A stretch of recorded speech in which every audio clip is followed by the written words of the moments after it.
तो आज अपन स्टार्ट कर रहे हैं अपना चैप्टर नंबर 6 का यूनिट नंबर 2, यानी कि इससे लास्ट वाले लेक्चर में अपन ने यूनिट फर्स्ट कंप्लीट करी थी जिसका नाम था प्रोविजरी नोट्स यानी bills of exchange and promissory note unit थी। और आज अपनी यूनिट नंबर 6 है चैप्टर नंबर 6 की, जो कि अपन का कंटिन्यू चलता रहेगा। इसमें अपन को कितनी यूनिट कंप्लीट करनी है? 5 यूनिट अपन को कंप्लीट करनी है। तो आज अपना यूनिट नंबर 2 है जिसका नाम है sales of goods on approval और रिटर्न बेसिस, यानी कि हमको गुड्स जो सोल्ड करना है कि सेल कर रहे हैं वो अप्रूवल और रिटर्न बेसिस पर हम कर रहे हैं। ठीक है गाइस, नॉर्मल बिजनेस की अगर अपन बात करते हैं तो अपन गुड्स को क्या करते हैं? सोल्ड करते हैं, पैसा आता है, हम उसको ट्रेडिंग अकाउंट में दिखा देते हैं और चाहे कैश में हो चाहे क्रेडिट में हो, ट्रेडिंग अकाउंट में दिखाते हैं और उससे प्रॉफिट लॉस जनरेट कर लेते हैं। जीपी आता है, जीपी को अपन पी&एल में ट्रांसफर कराते हैं तो अपना नेट प्रॉफिट आ जाता है। यानी अगर अपन बात करें तो सेल करने से अपन का लॉस प्रॉफिट जनरेट हो जाता है। लेकिन गाइस इस वाली जगह पे बात करें, इस चैप्टर की बात करें तो यहाँ पे हम लोग अप्रूवल और रिटर्न बेसिस पर अगर हम गुड्स सोल्ड कर रहे हैं तो वो हम सेल तब तक नहीं मान सकते जब तक कि हमें अप्रूवल नहीं मिल जाए या फिर वो गुड्स हमें रिटर्न नहीं हो जाता। ठीक है, हम उसको सेल नहीं मानेंगे। क्यों? क्योंकि अप्रूवल जब तक नहीं मिलेगा जब तक हम उसको क्या नहीं मान सकते? उसको सेल नहीं मान सकते। और उनको ये ऑप्शन भी होता है कि रिटर्न भी कर सकते हैं, क्योंकि गुड्स क्या हो सकता है? रिटर्न भी हमारे पास आ सकता है। तो हमने उनको चॉइस दी हुई होती है, या तो वो हमारे गुड्स को अप्रूव कर लें या तो वो ले लें या फिर वो क्या करते हैं? रिटर्न कर दें। इस बेसिस पर हम लोग गुड्स को क्या कर रहे हैं? सेल कर रहे हैं। जैसे चैप्टर का नाम है sales of goods on approval और रिटर्न बेसिस। ठीक है, तो इसके अंदर अपन कुछ पॉइंट पढ़ने हैं कि किस तरीके से रिटर्न रहेगी, किस तरीके से अप्रूव दे सकते हैं। तो इंट्रोडक्शन में लिखा हुआ है 3 पॉइंट, अपन को इसमें समझने लिखा हुआ है there is a change in the position of goods from one person to another. यानी हम क्या करेंगे, इसमें एक व्यक्ति दूसरे व्यक्ति को, यानी लिखा हुआ है ना there is a change in the position, goods का जो पोजीशन है वो एक से दूसरे के पास जाएगा, यानी वन पर्सन से अनदर पे। यानी कि आप अगर गुड्स को सेल कर रहे हो तो आप एक पार्टी हो गए और जिसको आपने सोल्ड किया है वो नेक्स्ट पार्टी हो गई, अदर पार्टी हो गई। तो इसमें लिखा हुआ है there is a change in the position. अब तक गुड्स आपके पास था फिर आपने दूसरी पार्टी को दे दिया, तो लिखते हैं position of goods from one person to another, यानी पोजीशन एक व्यक्ति से दूसरे व्यक्ति के लिए ट्रांसफर होना चाहिए, पोजीशन होना चाहिए। सेकंड पॉइंट गाइस लिखा हुआ है if it does not involve transfer of ownership of goods. क्यों? क्योंकि चैप्टर का नाम क्या है? अप्रूवल और रिटर्न बेसिस। हमने उसको भी अप्रूवल और रिटर्न बेसिस पे माना है, तो क्या हमने ओनरशिप उसकी ट्रांसफर कर दी है क्या? तो नहीं होती। If does not involve transfer of ownership of goods, क्योंकि इसमें अभी ओनरशिप ट्रांसफर नहीं होगी। क्यों? क्योंकि सामने वाली पार्टी ने अभी हमें कोई जवाब नहीं दिया है। ठीक है, क्या उसने हमारा गुड्स अप्रूव्ड कर लिया है या नहीं? ठीक है ना, इसलिए ओनरशिप नहीं होती इसमें इंक्लूड। लिखा हुआ था ओनरशिप इज passed only। कब ओनरशिप मानी जाएगी? when the buyer gives his approval or if the goods are not returned within the specified period। specified period guys दिया जाएगा, जो कि मैं आपको समझाऊंगा। स्पेसिफाइड पीरियड से पहले अपन इसमें समझते हैं कि बायर अगर बोल देता है कि मुझे ये वाला गुड्स रखना है तो ओनरशिप ट्रांसफर होगी, क्योंकि जब वो रख लेगा तो हमें पैसे भी देगा। ठीक है, तो हमारे क्रेडिटर भी बनेगा अगर उधार लेता है तो इसमें क्या होता है? फिर लगा था ओनरशिप पास्ड ओनली, जब ओनरशिप कब ट्रांसफर होगी? Passed only when the buyer gives his approval. Buyer जिसने परचेज किया है वो अपनी अप्रूवल दे दे, और if the goods are not return within the specified period, या फिर वो स्पेसिफाइड टाइम पीरियड के अंदर गुड्स को क्या नहीं करे? रिटर्न नहीं करे। जैसे कि मान के चलते हमने किसी गुड्स को सोल्ड किया, उसको हमने बोला कि भैया 5 दिन के अंदर आपको, या तो आप इसको बता दो 5 दिन के अंदर, या तो आप जवाब दे देना कि हमें ये रखना है, या फिर 5 दिन के अंदर अंदर लौटा देना। अगर उसने 5 दिन से के अंदर अंदर जवाब दे दिया तो ओनरशिप ट्रांसफर होगी, या उसने रिटर्न कर दिया है तब तो कोई बात नहीं है ही नहीं है। लेकिन गाइस अगर उसने 5 दिन तक कोई भी जवाब नहीं दिया तो स्पेसिफाइड टाइम कितना था उसके पास? 5 डेज, और 5 डेज तक उसने कोई जवाब नहीं दिया, गुड्स अपने पास रखा, तो उसको हम क्या मान लेंगे कि वो क्या उसने वो गुड्स रख लिया है, तो ओनरशिप ट्रांसफर हो जाएगी। लिखा है ना when the buyer gives the approval or if the goods are not returned within the specified period। यानी स्पेसिफाइड पीरियड कितने थे? 5 डेज। या तो वो उस गुड्स को रिटर्न करते 5 डेज के अंदर, या फिर 5 डेज के अंदर उसको अप्रूव कर ले।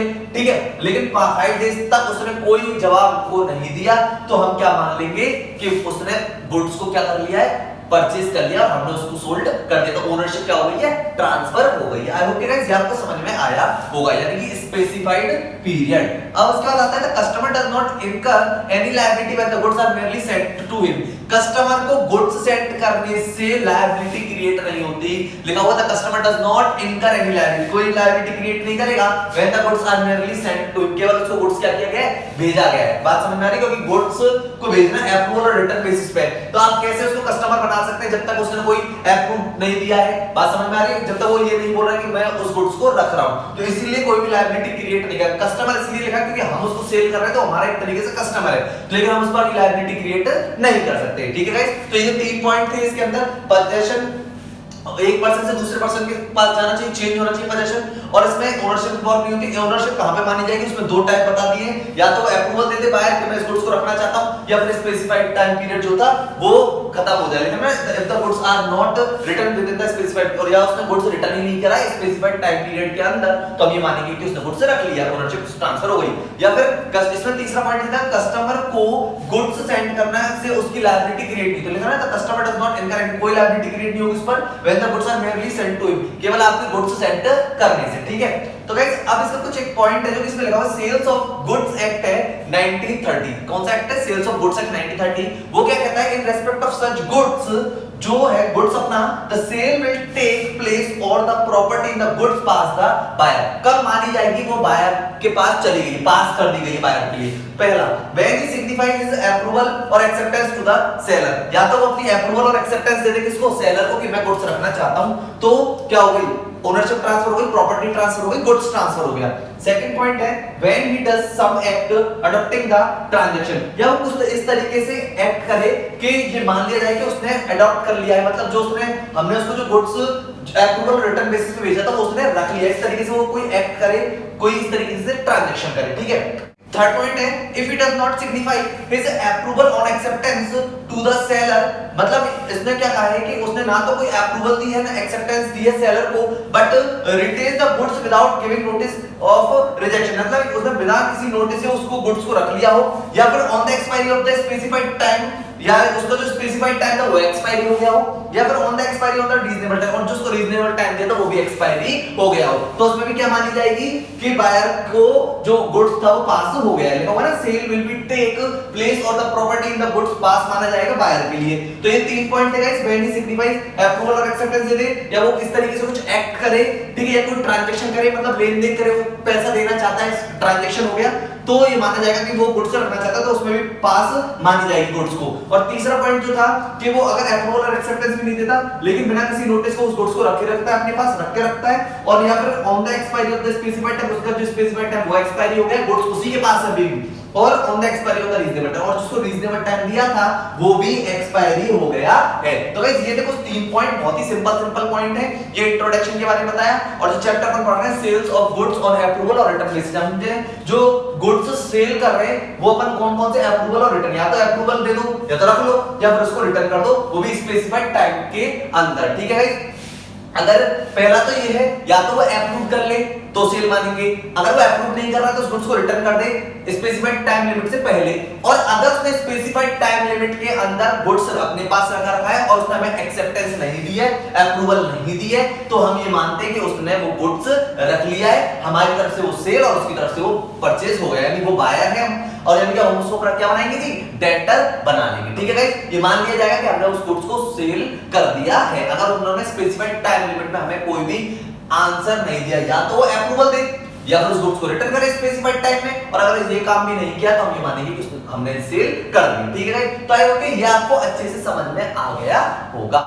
तो गाइस अब बात करेंगे अकाउंटिंग रिकॉर्ड्स, यानी कि जो अपने sales of goods on approval और रिटर्न बेसिस जो भी अपन ने इसका थ्योरी पढ़ी थी, उसके अकाउंटिंग रिकॉर्ड्स के बारे में अपन बात करने वाले हैं। लिखा हुआ है accounting entries depends on the fact whether the business send goods on sale और रिटर्न बेसिस, यानी कि जो अकाउंटिंग एंट्री डिपेंड करती है किस पर, on the facts whether the business, ठीक है, उन्होंने जो सेंड किया गुड्स ऑन सेल और रिटर्न बेसिस पर। तो गाइस इसमें अपन को तीन चीज पढ़नी है, एक तो कैजुअली, एक होता है फ्रीक्वेंटली, एक होता है न्यूमरसली, यानी कैजुअली यानी कि कभी-कभी हम इस तरीके के ट्रांजैक्शन करते हैं, ये होते नहीं, और एक होता है सेकंड टाइप ना फ्रीक्वेंटली करते हैं, और एक होता है न्यूमरसली। अपन तीनों को समझेंगे, एक-एक पॉइंट को समझेंगे, इसमें अपन को एंट्री सहित ये सारे पॉइंट समझने हैं। तो गाइस पहला अपन जो समझने वाले हैं वो कैजुअली। कैजुअली का मतलब क्या, मैंने आपको बता दी, कैजुअली मतलब आप लोग जानते हैं कभी-कभी ट्रांजैक्शन होता है बिजनेस के अंदर, तो बिजनेस में क्या होता है, इसको नॉर्मल सेल की तरह माना जाता है। क्या माना जाता है जी, नॉर्मल सेल की तरह इसको माना। कैजुअली है, कभी-कभी होता है, लेकिन इसको नॉर्मल सेल, अपन नॉर्मल सेल करते हैं, हमारे यहाँ पे कभी-कभी ट्रांजैक्शन होता है तो उसको भी हम क्या मान लेते हैं जी, सेल मान लेते हैं। तो गाइस जब हम इसकी एंट्रीज की बात करते हैं, किसकी जी, एंट्रीज की बात करते हैं, तो किस तरीके से इसकी एंट्रीज होंगी वो आपको समझनी है, एक बार में आपको अच्छे से समझ में आएगी। हमने क्या करा, गुड्स अप्रूवल और रिटर्न बेसिस पर भेजा तो अपन ने सेल करी, तो अपन ने क्या करा, नॉर्मल मानने तो अपन ने क्या करा, डेटर अकाउंट DR, ठीक है जी, debtor account DR to sales account. ठीक है गाइस, पहली एंट्री अपन ने ये करनी, क्योंकि अपन ने तो कैजुअली माना है, सेल्स मानी है, तो डेटर की जगह पे कस्टमर भी यूज हो सकता है, यानी debtor account DR to sales account. अपन इसको सेल मान, हमारे यहाँ पे कैजुअली होता है तो हम इसको नॉर्मल सेल ही मानते हैं। ठीक है, तो अपन ने ये एंट्री पोस्ट कर ली कि अपन ने उसको रिटर्न अप्रूवल बेसिस पे अपन ने उसको भेजा, अप्रूवल रिटर्न बेसिस पे, तो एंट्री पोस्ट करी debtor account DR to sales account. ठीक है गाइस, बात समझ में आ रही है। पॉइंट नंबर सेकंड की बात कर लेते हैं। तो ये अपन जो भी भेजते, देखो इसमें एक बात है, इनवॉइस प्राइस आप लोगों ने पढ़ा होगा। इनवॉइस प्राइस, इनवॉइस प्राइस का मतलब इसमें हमारा कॉस्ट और हमारा प्रॉफिट ऐड होता है। ठीक है जी, तो इनवॉइस प्राइस में हमारा प्रॉफिट ऐड था, तो हमने डेटर टू सेल करा।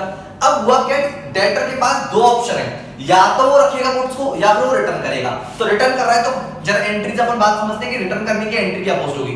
एंट्री होगी जी sales return account DR to debtor account. बात समझ में आ रही है क्या, डेटर हो जाएंगे हमारे कम। ठीक है, वो भी कौन से प्राइस से, इनवॉइस प्राइस से। ठीक है, सेल्स रिटर्न की एंट्री पोस्ट करी अपन ने, sales return account DR to debtor. Debtor की जगह अपन दूसरा नाम कस्टमर भी बोल सकते हैं। तो सेल्स रिटर्न यानी उसने माल लौटा दिया, उसके बाद दो ही ऑप्शन थे, या तो वो लौटाएगा या फिर रखेगा, तो उसने कुछ माल लौटा दिया। अब मान के चलते कि उसने कुछ रख लिया, मान के चलते फिक अमाउंट लेता हूं 5 लाख का रिटर्न बेसिस पे भेजा था, उसने रिटर्न कर दिया है 2 लाख रुपए का, तो अपन ने 2 लाख रुपए की एंट्री कर दी सेल्स रिटर्न टू डेटर और 5 लाख से करी थी। अब उसने मान के चलते 3 लाख रुपीस का गुड्स रख भी लिया, तो वो हमें एंट्री पोस्ट नहीं करनी, क्योंकि हम ऑलरेडी कर चुके 5 लाख की, 5 लाख में से अपना 2 लाख का अपने रिटर्न की एंट्री पोस्ट कर दी है। तो अब अपने पास जो 3 लाख की जो एंट्री है, अब अपन उसको पोस्ट नहीं करेंगे। अगर वो कहता है कि मैंने 3 लाख रुपए गुड्स रख लिया है, तो हमें उसकी एंट्री करने की कोई जरूरत नहीं, क्योंकि अपन ने पहले ही एंट्री पोस्ट कर दी है, क्योंकि हमने इसको क्या मान लिया, एक तरीके से सेल, क्योंकि अपन कौन सा मेथड पढ़ रहे हैं, कैजुअली। ठीक है ना, तो अपन ने डेटर टू सेल, उसने जो रिटर्न करा था अपन ने सेल्स रिटर्न टू डेटर कर दिया, तो अपने वो रुपीस कम हो गए, क्योंकि अपन ने 5 लाख से डेटर को DR करा था और 2 लाख रुपए से अपन ने CR कर दिया, तो अल्टीमेटली हमारा डेटर 3 लाख से DR ही बोलेगा। बात समझ में आ रही है? तो ये है अपन इसका मतलब अलग से कोई भी एंट्री पोस्ट नहीं करेंगे। जैसे कि अभी बहुत सारे स्टूडेंट्स के दिमाग में क्वेश्चन आ रहा होगा, सर 3 लाख की एंट्री क्यों पोस्ट नहीं कर रहे? उसने जब जवाब दे दिया है कि वो रखना चाहता है उस गुड्स को, तो भाई हमने फर्स्ट एंट्री कर दी है ना, debtor account DR to sales, तो ये 5 लाख की थी, उसने 2 लाख का रिटर्न कर दिया, रिटर्न वाली एंट्री कर दी। अब जो 3 लाख का उसकी एंट्री करने की जरूरत ही कहां पड़ रही है, जब ऑटोमेटिकली एंट्री हो रही है debtor account DR to sales account. ठीक है, 5 लाख की थी, 2 लाख रिटर्न आ गया, तो अभी भी 3 लाख का गुड्स उसके पास, उसने बोल दिया कि मैं रखना चाहता हूं, तो ये सेल हो गई। आई होप गाइस ये आपको समझ में आया होगा। अब गाइस इसमें एक फंडा है, उस फंडे को जरा अपन समझने की कोशिश करते हैं। वो क्या है, वो ये है कि अगर डेटर इनवॉइस प्राइस से ज्यादा पे माल रखता है, मतलब इनवॉइस प्राइस से ज्यादा पे अगर होता है, तो जो डिफरेंस अमाउंट होती है ना, अगर वो एक्सेप्ट करता है इनवॉइस प्राइस से ज्यादा पे गुड्स को, होता है ना तोल भाव होता है ज्यादा या कम का, तो अगर वो ज्यादा पे करेगा तो अपन को क्या करना पड़ेगा, debtor account DR to sales करनी पड़ेगी। ठीक है, और अगर वो कम पे करता है तो sales account DR to debtor करना पड़ेगा, जस्ट रिवर्स एंट्री पोस्ट करनी पड़ेगी। इनवॉइस प्राइस से ऊपर की बात चल रही है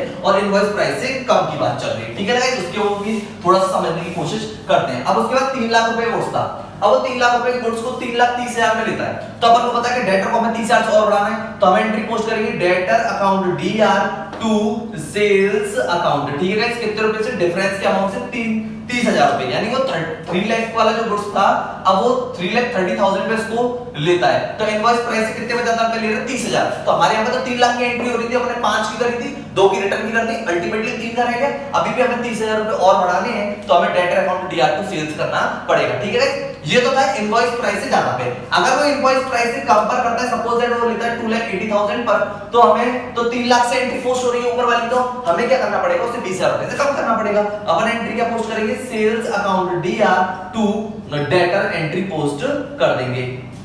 ठीक है गाइस, कम करने की एंट्री हो गई है और ये अपन को बढ़ाने की, इनवॉइस प्राइस से ज्यादा पे है, तो यानी कि जो 3 लाख थे अब वो 3,30,000 पे ले रहा है, तो 30,000 और बढ़ाने पड़ेंगे, तो debtor account DR to sales करना पड़ेगा। और अगर उसने इनवॉइस प्राइस से कम में लिया है, तो वो sales account DR to debtor करेंगे, तो उसे कम कर देंगे, डेटर की जगह अपन कस्टमर भी यूज कर सकते हैं। तो आई होप गाइस ये आपको एंट्री समझ में आई होगी। अब गाइस की नेक्स्ट की बात करते हैं कि अगर मान के चलते अगर कोई भी गुड्स उसके पास रह गया होता और स्पेसिफाइड टाइम लिमिट खत्म नहीं हुई होती, तो जरा समझने की कोशिश करते हैं, तो क्या एंट्री अपन लोग पोस्ट करते हैं उसको भी थोड़ा सा समझने की कोशिश करते हैं। टाइम यानी कि स्पेसिफाइड लिमिट, स्पेसिफाइड लिमिट मान के चलते क्लोजिंग ईयर आ गया अपना, कौन सा क्लोजिंग ईयर आ गया बीच में, क्लोजिंग ईयर मान के चलते 31 मार्च आ गया अपना, और 31 मार्च जो हमारा क्लोजिंग, और उसकी जो स्पेसिफाइड जो लिमिट उसको दी गई थी, स्पेसिफाइड टाइम वो था 4 अप्रैल, ठीक है जी। तो 4 अप्रैल दिया गया था और 31 मार्च बीच में आ गया। अभी भी उसके पास कुछ गुड्स हमारा रह गया जो कि उसने अभी उस पर ना तो उसने अप्रूवल दिया है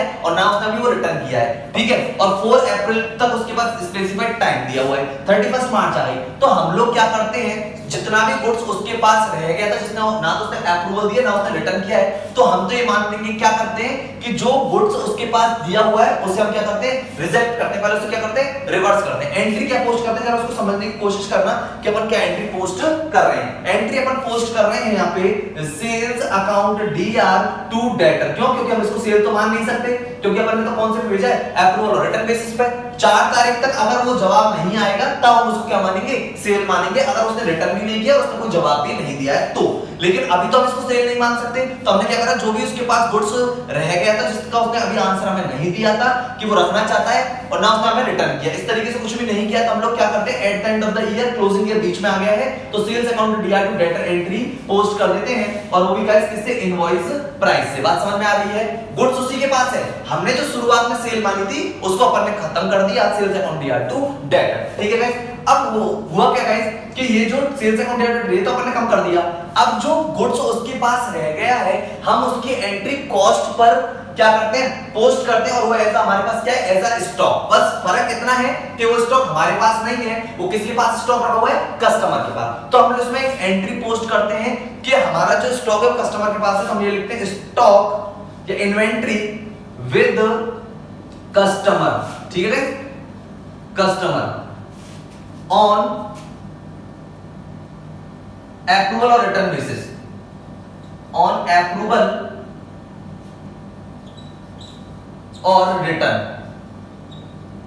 account DR to trading account, ठीक है जी, क्योंकि एज अ क्लोजिंग स्टॉक की तरह हम इसको मानेंगे, to trading account, stock with customer और अप्रूव और return basis account DR to trading account, यानी कि हम इसको किस पर करेंगे, कॉस्ट प्राइस पर, ठीक है। कॉस्ट प्राइस और मार्केट प्राइस जो भी कम होगी उस पर करेंगे, व्हिच एवर इज लोअर, ठीक है। ये आपने पढ़ा हुआ है स्टॉक के बारे में, अब मैंने ये पहले लेक्चर्स में ले भी लिया है कि अपन जो स्टॉक का वैल्यूएशन करते हैं वो कॉस्ट प्राइस और market price whichever is lower पे करते हैं। तो हमने लिख दिया stock with customer on approval और return basis account DR to trading. दोबारा से समझाते हैं, फर्स्ट एंट्री अपन ने पोस्ट करी थी debtor account DR to sales, मान के चलते उसको जितना भी अपन ने गुड्स दे दिया था रिटर्न और अप्रूवल बेसिस पर 5 लाख का, उसके बाद उसने 2 लाख का रिटर्न कर दिया था, अपन एंट्री पोस्ट कर दी थी sales return account DR to debtor. अब मान के चलते हैं, अब उसके बाद 3 लाख का गुड्स है, अब मान के चलते वो एक बार ये कह रहा है कि हमने गुड्स एक्सेप्ट कर लिया है, उसने ले लिया 3 लाख का, वो 3 लाख का गुड्स अगर उसने ज्यादा पे लिया, इनवॉइस प्राइस से ज्यादा, तो अपन ने और एंट्री पोस्ट करी थी डेटर अकाउंट डीआर टू 30,000 से एक्स्ट्रा, ठीक है। अगर वो 3 लाख के गुड्स को कम पर लेता है, 2,80,000 इनवॉइस प्राइस से कम पर लेता है, तो अपन एंट्री क्या पोस्ट करी थी गाइस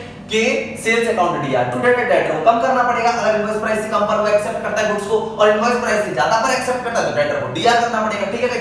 अब भी उसके पास कुछ गुड्स रह गया है जो कि अभी उसके पास डेट थी 4 अप्रैल, स्पेसिफाइड टाइम लिमिट था इसके पास, लेकिन क्लोजिंग ईयर के चलते हुए अपन को एंट्रीज को पोस्ट करनी पड़ी 31 मार्च के चलते हुए, यानी कि हमें एंट्रीज पोस्ट करनी ट्रेडिंग पीरियड में। हम इसको सेल्स तो मान नहीं सकते जो भी उसके पास गुड्स है, क्योंकि उसका आंसर वो ना तो उसने अभी तक दिया है और 4 तारीख तक उसके पास स्पेसिफाइड टाइम लिमिट है। तो हमने क्या करा, जो भी सेल हमने करा थी तो हमने रिवर्स कर दी सेल्स टू डेटर, क्योंकि हम उसे सेल्स नहीं मान सकते क्योंकि 4 अप्रैल तक उसके पास टाइम है, ठीक है। तो हमने sale account DR to debtor कर दिया क्योंकि क्लोजिंग ईयर हमारा बीच में आ गया, ठीक है भाई। तो अब हमने क्या करा, ये तो खत्म कर दिया, लेकिन ये हमारा स्टॉक तो है ना, इसमें इनवॉइस प्राइस में हमारा प्रॉफिट ऐड था, हमने प्रॉफिट को खत्म कर देंगे, तो हमारा स्टॉक तो उसी के पास है, फर्क बस इतना ही तो है कि वो हमारे पास ना होकर वो किसके पास है, कस्टमर के पास है। तो इसलिए हमने लिख दिया stock with customer on approval और return basis account DR to trading account, क्योंकि हमें पता है कि जो हमारा स्टॉक होता है वो कहां पे जाता है, ट्रेडिंग में। क्लोजिंग स्टॉक सब लोगों ने पढ़ा है, बाय क्लोजिंग स्टॉक अपन लोग ट्रेडिंग में दिखाते हैं, तो हमारा ऐसा क्लोजिंग स्टॉक की तरह करा है अपन stock with customer on approval और return basis account DR to trading account, क्योंकि ये किसके पास है गुड्स,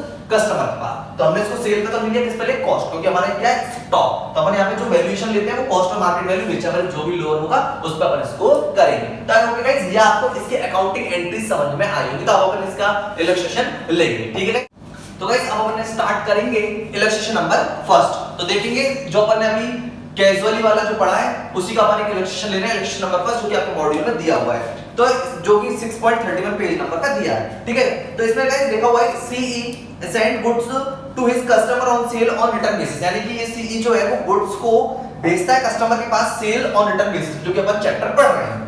लिखा हुआ था following transaction took place during the 2016, कुछ ट्रांजैक्शन हुए ड्यूरिंग द 2016 के अंदर। सितंबर 15 को सेंड गुड्स किया है कस्टमर को on sale on return basis पर एट कॉस्ट प्लस 33.3% पे, ठीक है। 100 इसमें कॉस्ट हो गई, ठीक है। तो इसको अपन एक बार अच्छे से समझते हैं। इसमें बहुत सारे स्टूडेंट्स को कंफ्यूजन होता है कि सेल प्राइस बनती कैसे।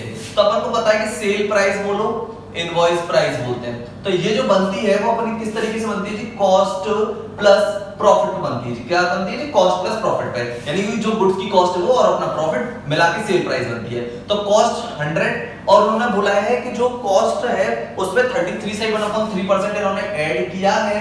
तो ये ऐड करा है, ये 100% है, इसी का 33.1/3। तो अगर आप टोटल सेल की बात करें तो 133 से 1/3। अगर अपन इसको बात करें कि किस तरीके से इसको लिखना है तो अपन इसको लिख सकते हैं 133.33, ठीक है गाइस। इसको अपन इस तरीके से लिख सकते हैं। तो यानी कि 133.333% के बराबर है, यानी कि ये आ गई है सेल, ठीक है, यानी इनवॉइस प्राइस। तो चलो अब बात करते हैं नेक्स्ट। तो इसमें क्या लिखा हुआ, इन्होंने 1 लाख रुपए का goods return on approval basis पे भेजा, ठीक है ना। तो कितने का भेजा, 1 लाख का। अपन एंट्री क्या पोस्ट करने वाले हैं, इन्होंने सेंड गुड्स करा कस्टमर को, तो नाम दे नहीं रखा है, अपन यूज करेंगे इधर डेटर, ठीक है। नाम दे रखा हो तो नाम यूज करते हैं, लेकिन अब यहां पे यूज करना पड़ेगा डेटर या customer. Debtor account DR2 sales account, ठीक है गाइस। कौन सी डेट को करा, डेट लिखेंगे और डेट दे रखी है अपन को सितंबर 15, ठीक है। सितंबर और 2016 की एंट्रीज है। तो सितंबर 15 में डेटा अकाउंट DR2 सेल्स कितने का जी, 1 लाख रुपीस का। तो ठीक है गाइस, अब आपको एक प्रैक्टिकली अच्छे से समझ में आएगा, ठीक है। अभी रिटर्न बेसिस पे भेजा था, सेल नहीं मानेंगे, लेकिन हम इसको कैजुअली सेल की तरह मान ले रहे हैं। डेटा अकाउंट DR2 सेल, उनके बाद उन्होंने 20 अक्टूबर को गुड्स रिटर्न कराया कस्टमर ने 40,000 का। तो अक्टूबर 20 को रिटर्न कर दिया है, तो अपन एंट्री पोस्ट करते हैं सेल्स रिटर्न। सेल्स रिटर्न का दूसरा नाम होता है रिटर्न इनवार्ड, इसका ध्यान रखेंगे। सेल्स रिटर्न का दूसरा नाम रिटर्न इनवार्ड और परचेज रिटर्न का दूसरा नाम रिटर्न आउटवर्ड। तो sales return account DR2 debtor कर दिया है जी गाइस, ठीक है गाइस। कितने रुपए का, 40,000 का रिटर्न आया था, तो अपन ने 40,000 का यहां पे कर दिया है, ठीक है गाइस, 40,000 का कर दिया है। अब बात करते हैं नेक्स्ट।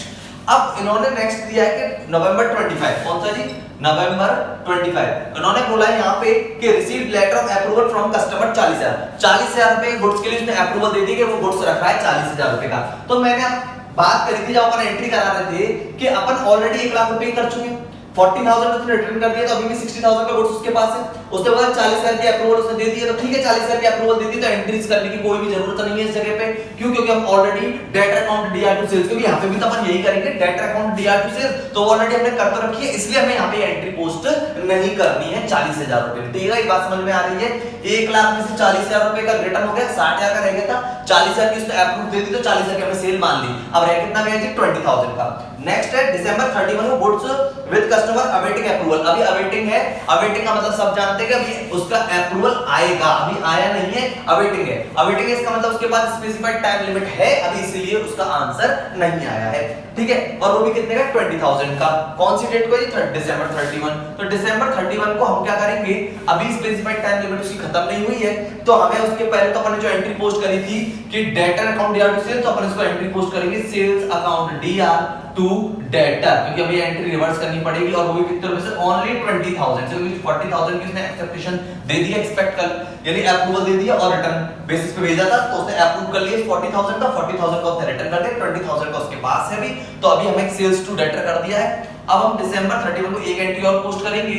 अपन को पता था कि ये जो अपन ने ये तो सेल मानी थी, तो अपन ने वो रिवर्स कर दी, और वो जो हमारा गुड्स है वो किसके पास है जी, कस्टमर के पास है। तो अपन ने एक एंट्री पोस्ट करने का है कि stock with customer, stock with customer on sale और return account DR2 trading account, क्योंकि अपना एक क्लोजिंग स्टॉक है, टू ट्रेडिंग अकाउंट, ठीक है। अभी कितने रुपए इसके गुड्स बच रहा है, 20,000 का। कितने का गाइस, 20,000 का गुड्स बच रहा है। तो ये तो इनवॉइस प्राइस है, अपन इनवॉइस प्राइस को कर नहीं सकते, अपन को किस पे लेने का है, कॉस्ट पे, ठीक है। तो जरा ध्यान से समझते हैं कि किस तरीके से होगा। भाई 20,000 जो है अपना जो रिमेनिंग गुड्स है, ये कितने परसेंट के बराबर है, 133.33, क्योंकि कॉस्ट प्लस प्रॉफिट इसमें दोनों ऐड है, तो ये 133.33 के, और अपन को इसका कॉस्ट चाहिए, तो इसकी आएगी जी गाइस 15,000। एक बार आप भी कर लीजिएगा, 20,000 डिवाइडेड बाय 133.33% के बराबर है, इनटू 100 कराएंगे तो इसका जो कॉस्ट है वो 15,000 निकल के आएगी, और हम यहां पर 15,000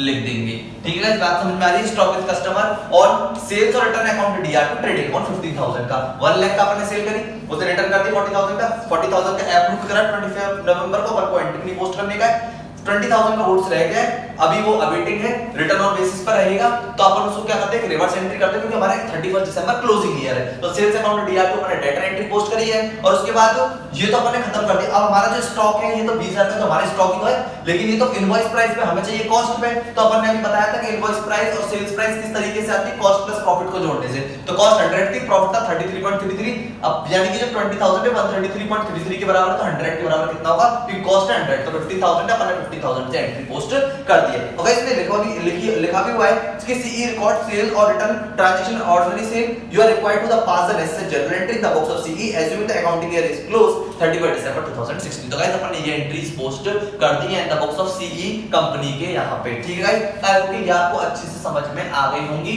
अपन ने एंट्रीज पोस्ट करी थी, पहले मैंने आपको एंट्री समझाई थी, अब उसका इलस्ट्रेशन समझाया है। आई होप कि आपको अच्छे से समझ में आएगा। आप इसकी प्रैक्टिस करेंगे तो इलस्ट्रेशन नंबर 2, इलस्ट्रेशन नंबर 3 ये आप कर सकते हैं। इलस्ट्रेशन नंबर 4, 5 बहुत ही सिंपल है, बस अपन को एंट्रीज के बारे में पता होना चाहिए। अगर गाइस आपको फिर भी कोई प्रॉब्लम आ रही है एंट्रीज में, तो आप मेरे को कमेंट सेक्शन में लिख सकते हैं, मैं आपको सॉल्व करके भी बता दूंगा। ठीक है गाइस, आपको कोई भी प्रॉब्लम क्रिएट नहीं होने देंगे, लेकिन बस आपको बस यही है, मेहनत करते रहना, क्योंकि अपना जो एम है वो है अपना फर्स्ट अटेम्प्ट में फाउंडेशन क्लियर करना। और मैं गाइस पूरा का पूरा फाउंडेशन सिलेबस जो कि अकाउंट्स की बुक है वो मैं आपको पूरा फ्री ऑफ कॉस्ट YouTube पे कराने वाला हूं। ठीक है गाइस, मैंने आपसे प्रॉमिस भी किया है, तो ठीक है, अपने पूरे जो लेक्चर मैं पूरे कंप्लीट कराऊंगा। तो आई होप गाइस ये आपको अच्छे से समझ में आ गया होगा।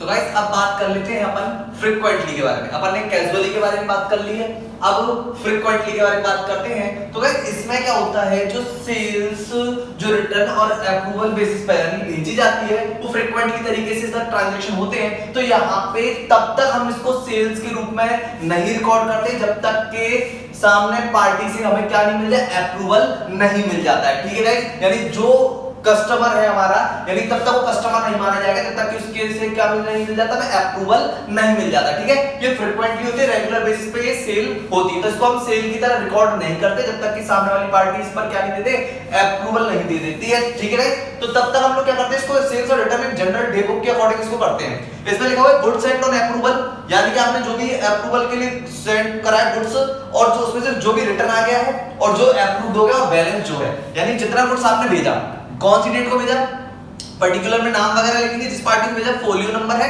अमाउंट लिखेंगे। गुड्स रिटर्न कौन सी डेट को है, पर्टिकुलर में लिखेंगे नाम, folio number, amount. Goods approved कितना हुआ है, डेट, पर्टिकुलर, फोलियो, अमाउंट, और जितना भी अपना बैलेंस बचेगा वो हम इधर लिख देंगे। सपोज दैट अपन ने अप्रूवल के लिए जो भेजा था गुड्स को था 10 लाख का, रिटर्न आ गया इसमें 4 लाख का, तो अभी भी कितना रह गया 6 लाख का, अप्रूव करा उसने 4 लाख का, तो अभी भी कितना रह गया कि 2 लाख का बैलेंस बच गया है। जैसे कि इधर अमाउंट में लिख रहा हूं 10 लाख, ठीक है, 10 लाख में से कितना रिटर्न आ गया, 4 लाख रिटर्न आ गया, और उसने 5 लाख का इसने बोल दिया कि अप्रूव्ड हो गया, तो अभी भी बैलेंस कितने का बच रहा है जी, 1 लाख रुपीस का बच रहा है। ठीक है, हम यहाँ पर तब तक एंट्री नहीं करते जब तक कि हमें पता नहीं चल जाता कि सामने वाली पार्टी ने अप्रूवल नहीं दी होती, हम तब तक एंट्री पोस्ट नहीं करते, और वो अप्रूवल दे देते हैं तभी उसी केस में हम लोग यहाँ पर एंट्री पोस्ट करते हैं। ठीक है, नहीं तो बस एक सेल्स और रिटर्न जनरल डे बुक के अकॉर्डिंग हम करते हैं, अप्रूवल दिया, रिटर्न करा, इधर ही लिख देते हैं, अप्रूव्ड अगर होता है तो हम फिर एंट्री पोस्ट करते हैं, और अगर कोई गुड्स कस्टमर के पास रह गया है और क्लोजिंग ईयर आ गई है तो हमें उसके बारे में एंट्री पोस्ट करनी पड़ती है, यानी कि भाई एंट्री पोस्ट करते हैं stock with customer on sale और return account DR to trading account, क्योंकि हमें वो कॉस्ट पे करना पड़ेगा। अगर कोई भी बैलेंस उनके पास रह जाता है, बीच में क्लोजिंग ईयर आ जाता है और स्पेसिफाइड टाइम लिमिट अभी खत्म नहीं हुई है। ठीक है, और जब हम अप्रूव्ड करते हैं तब ये लोग एंट्री क्या पोस्ट करेंगे, एंट्री पोस्ट होगी debtor account DR to sale से customer account DR to sale. तो गाइस दो एंट्री में काम कंप्लीट हो जाता है, अप्रूव्ड होगा तो एंट्री पोस्ट कर देंगे क्या जी, debtor account DR to sales, और अगर बैलेंस अगर कस्टमर के पास है, क्लोजिंग ईयर आ गया है, स्पेसिफाइड टाइम लिमिट खत्म नहीं हुई है, तो अपन एंट्री पोस्ट करते हैं stock with customer on sale और return account DR to trading account, क्योंकि वो हमारा स्टॉक होता है, बस फर्क होता है कि वो हमारे पास ना होकर वो किसके पास होता है, कस्टमर के पास होता है, इसलिए हम लिख देते हैं stock with customer. I hope guys ये आपको समझ में आई होगी। फ्रीक्वेंटली में से 2 एंट्रीज पोस्ट करनी थी जो कि मैंने समझा दिया है। जहां पर एंट्री तभी करते हैं जब गुड्स की अप्रूवल हमें मिल जाती है। ठीक है गाइस, तो और अगर नहीं मिलती तो इस तरीके से परफॉर्मा है, इसमें date particular folio amount, date particular folio amount, date particular folio amount, यानी 4 कॉलम इनके हो गए, 12 कॉलम और एक बैलेंस का कॉलम होता है, ये टोटल इसमें 13 कॉलम होते हैं। अगर हमें बैलेंस निकालना है तो हमें पता है कि goods Saint on approval minus goods return करो, माइनस गुड्स अप्रूव करो, तुम्हारा बैलेंस निकल के आ जाएगा। जैसे कि अपन ने 10 लाख का गुड्स करा था अप्रूवल, ठीक है, रिटर्न आ गया इसमें से 4 लाख और इसमें से अप्रूव जो हो गया वो होगा 5 लाख। तो अभी भी गाइस कितना बैलेंस बच रहा है 1 लाख। तो बैलेंस इस तरीके से अपन निकाल सकते हैं। आई होप कि आपको समझ में आई होगी। दो एंट्रीज पोस्ट करते हैं, जब वास्तव में हमें अप्रूवल मिल जाता है तब हम सेल मानते हैं, तो debt account DR to sales करते हैं और उसके बाद गुड्स जो कस्टमर के पास रह गए, क्लोजिंग ईयर आ गया, स्पेसिफाइड टाइम लिमिट खत्म नहीं हुई है, तो अपन की कॉस्ट पर एंट्री पोस्ट होती है, कॉस्ट पर एंट्री पोस्ट होती है, यानी कि एंट्री पोस्ट होती है स्टॉक विद कस्टमर या inventory with customer on sale और return account DR to trading account. तो आई होप गाइस आपको अच्छे से समझ में आ गई होगी। तो गाइस अब बात करेंगे न्यूमेरसली के बारे में, यानी इससे पहले अपन ने कैजुअली के बारे में बात करा, फ्रीक्वेंटली के बारे में बात करी, अब बात करते हैं न्यूमेरसली की, यानी कि हमारे ट्रांजैक्शन जो होते हैं सेल्स के अप्रूवल और रिटर्न बेसिस वाले होते रहते हैं, बार-बार होते रहते हैं। तो गाइस इसमें एक तो सेल्स और रिटर्न डेबुक है जो कि अभी अपन ने फ्रीक्वेंटली वाले में पढ़ी थी, और इसमें दूसरा है सेल्स और रिटर्न लेजर। अपन इसमें किस तरीके से एंट्रीज करते हैं, क्या होता है वो भी अपन समझते हैं। अपन ने भी पढ़ा था, 4 पॉइंट पढ़े थे। एक तो गुड सेंड करते हैं, ठीक है जी, गुड सेंड करते हैं अप्रूवल बेसिस पर, ठीक है, अप्रूवल बेसिस पे पहला। उसके बाद आता है गुड्स रिटर्न आ जाता है अपने पास, ठीक है जी, गुड्स अप्रूव्ड हो जाता है, ठीक है, उसकी इंफॉर्मेशन मिलती है अपन को। और एक अपने पास होता है कि बैलेंस, ये अपन ने 4 पढ़े थे और इन चारों में 4-4 कॉलम, तीनों पढ़े थे और इसका एक कॉलम था बैलेंस का, ठीक है। तो अब क्या होता है कि हम सबसे पहले कि जो अपन ने जो गुड सेंड किया होता है वो हम सबसे पहले सेल्स और रिटर्न डे बुक में दिखाते हैं, ठीक है जी, यहाँ पे दिखा दिया।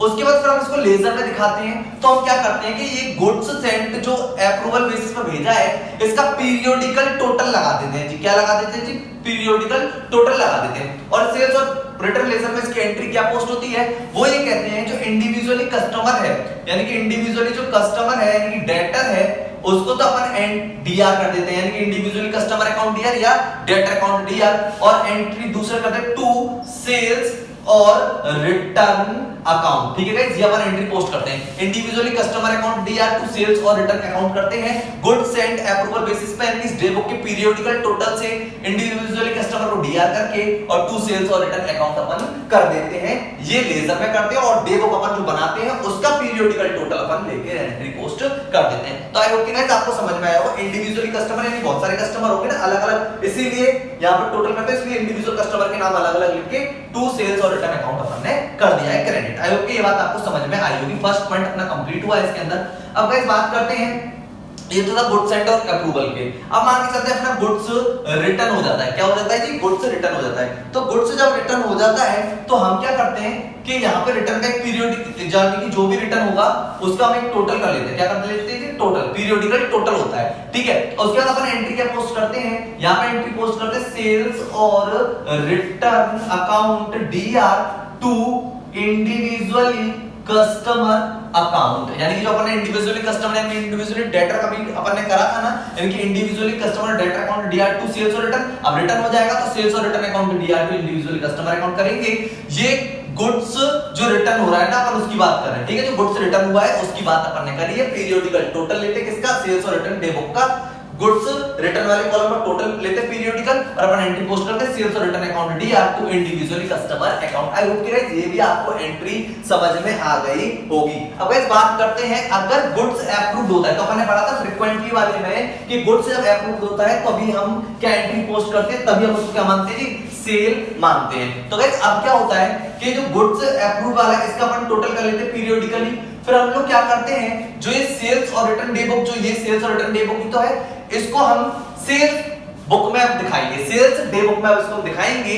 तो अपन एंट्री क्या पोस्ट करेंगे कि इंडिविजुअली कस्टमर अकाउंट डीआर या फिर debtor account DR to sales account. अब अपन मान लेंगे कि ये क्या हो गया जी, सेल्स, यानी कि अब यहाँ पे हम सेल्स रिटर्न नहीं लिख रहे हैं, अब यहाँ पे सेल्स लिख लिया है, यानी कि हमने गुड्स जो अप्रूव्ड हुआ है उसको अपन ने क्या कर लिया है, सेल्स बुक में ट्रांसफर कर दिया। अभी टू सेल्स आ गया है नाम से, और डेटर और इंडिविजुअली कस्टमर को अपन ने डीआर कर दिया, यानी कि अपन ने एंट्री पोस्ट करी डेटर और individually customer account DR to sales account. जब गुड्स अप्रूव्ड हो गया था तो अपन ने फ्रीक्वेंटली वाले में यही एंट्री पोस्ट करी, debtor account DR to sales. यहां पे भी हम वही एंट्री पोस्ट करें, डेटर या individual customer account DR to sales, क्योंकि यहां पर टोटल लेते हैं तो इंडिविजुअल कस्टमर्स के नाम आ जाएंगे और सेल्स हो जाएगा, क्योंकि हम सेल्स और रिटर्न डे बुक को किस में ट्रांसफर कर देंगे जी, सेल्स में ट्रांसफर कर देंगे। तो आई होप कि ये आपको समझ में आई होगी, debtor individual customer account DR to sales account. अब गाइस बैलेंस बचता है, यानी बैलेंस बचा है तो इसका मतलब वो कस्टमर के पास है ठीक है। तो कस्टमर के पास है और क्लोजिंग ईयर आ गया है और उनका जो स्पेसिफाइड टाइम था वो भी कंप्लीट नहीं हुआ है,